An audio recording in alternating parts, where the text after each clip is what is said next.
And I got to be honest, I've been doing a lot of thinking this week because I'm entering into this new season and I'm beginning to do things like shut doors before I go live on the internet.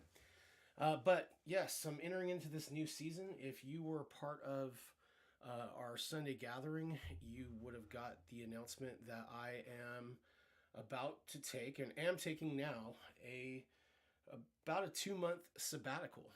And if you don't know what a sabbatical is, it's just a time that, teachers, pastors, leaders of all sorts of, different, organizations take to have a time to grow, reflect, heal, and renew. I have a few notes right here, sorry. And I just kind of wanted to address what it's all about for those of you who are interested or that have questions and things like that about it. I'm not taking questions. If you want to put one in the comments of this video, I'll do my best to answer it. But basically, for the next 8 weeks or so, I am not going to be the person preaching here at New Wine. New Wine is my church, and so don't be surprised if I'm sitting in the congregation with you, listening to Zach or whoever else we have come and preach. I will continue to do this podcast and also the After the Sermon podcast, but it won't be about my sermon. It'll be about Zach's sermon or something like that. And I'm just, this is my church. I'm still part of the community, but I'm just taking a break from doing all of the stuff that I do on a normal basis. And the leadership team and people who are in leadership here at New Wine are going to step up. In fact, Restoration Wednesday was last night, and I was here at the beginning to pass out some maps to show people where to drive so they can find folks that they could give the things that we have to give. The backpacks, lunches, and stuff like that. But I didn't stick around for it, and I got nothing but great reports. Saw people posting on the internet about it, and it worked. In fact, the first thing I'd like to address is, and I tried to in my sermon before we announced this on Sunday, but pastors are not the church. And all too often in our culture, that has become the way that we look at, church. I go to so-and-so's church. I do, I'm, part of so-and-so's congregation, or I've been with this church and so-and-so, meaning the pastor, for a long time. And it's sad, but that's just not the way it's supposed to be looked at. The pastor is just somebody who God has given the church so that he can teach and maybe be a visionary or lead in a certain direction. The church is not the pastor.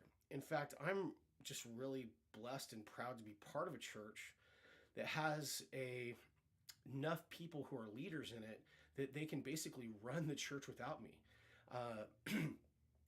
It sounds like I could get worked out of a job here, but I'm not too worried about that. I know what God's called me to do, and I'm secure in that.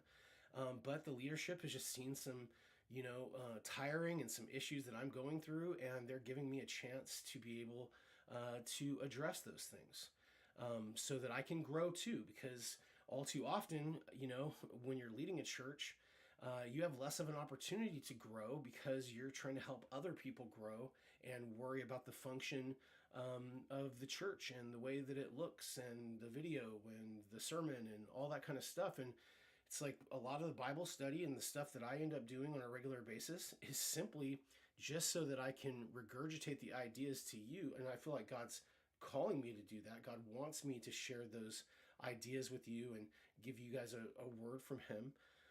But I don't, spend enough time, and I'm just being vulnerable and honest with you, doing it for me, like looking into it for me and addressing some of the things that God wants to speak into my life and, call me to do and call me to sacrifice and all of those different things. So it's just a really good opportunity to grow.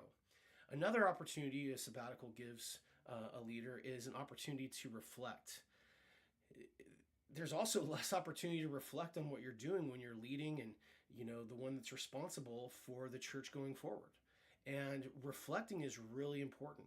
We started New Wine in 2010. I think the first service we had was in November of 2010. 10. And so it's been going on for 11 years. And we, I mean, a little bit more than 11 years. And there's been a lot of different great things that God has done.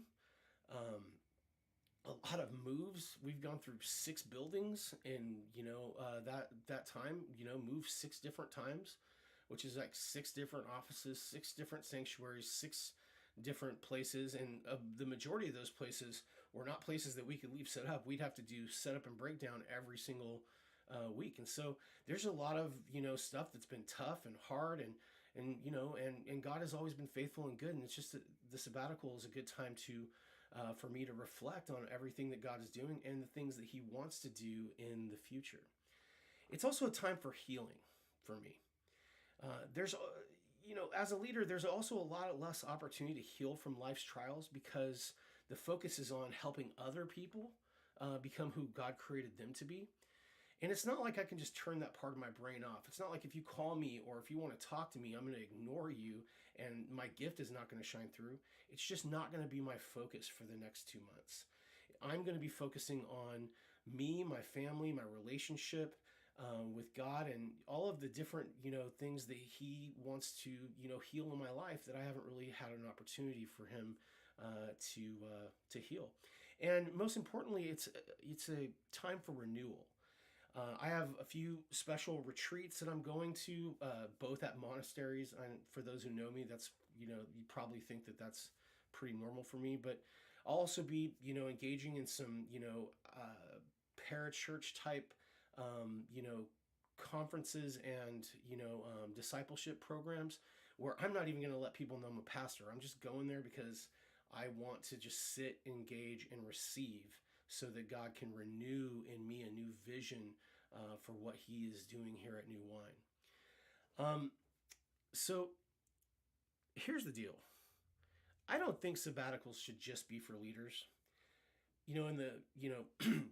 In the book of Luke, it says that Jesus often withdrew to the lonely places. And, here we even talk about the spiritual discipline of an EPC, an extended personal communion with God, on a regular basis, but it doesn't get practiced enough by people. It doesn't get practiced enough. Like, the extended personal communion with God is only like maybe once a month for 3 hours. And I'd love to say that I practice that all the time. There was, different times in the life of our church in which I practiced that a lot. And then there's been times where, like just things were so busy and life was so, tumultuous or even, eventful and happy that like I got away from that practice. And that's not a good thing. But we should always be practicing getting alone and being with God and turning off the responsibilities and all the priorities so that we can be open to whatever God wants us to do. And you might say, well, yeah, you're a pastor.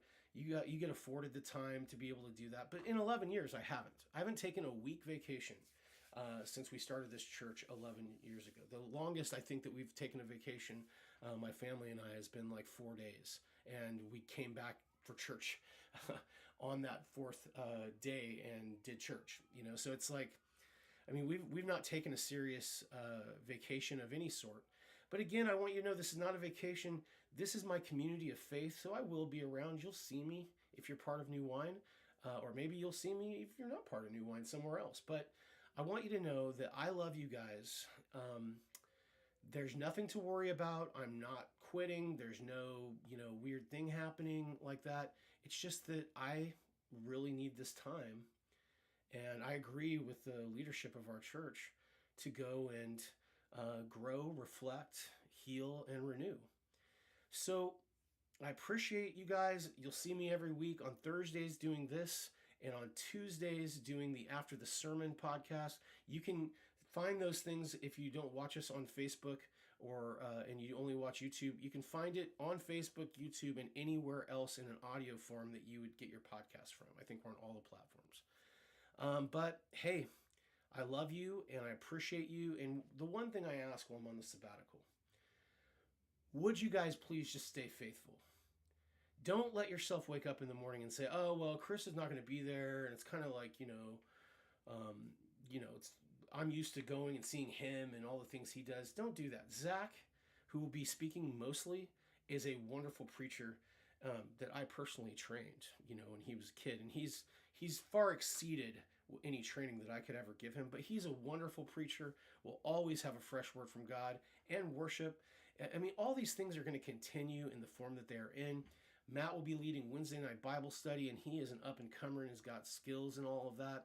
We've got some special guest speakers that will be coming. It's going to be a great 2 months, both September and October. But hey, don't sleep. Don't do the thing that everybody else does. You don't go to Chris's church. You go to New Wine Church, and New Wine Church is bigger than just me. In fact, it's all of us. We are the church. Hey, I love you guys. I appreciate you. Remember, Fergsthoughts on Thursdays, after the sermon on Tuesdays. I'll possibly be doing some of the question box. I got a bunch of those backed up, so I need to get some of those out. But hey, I really love you guys. Again, man, like and share.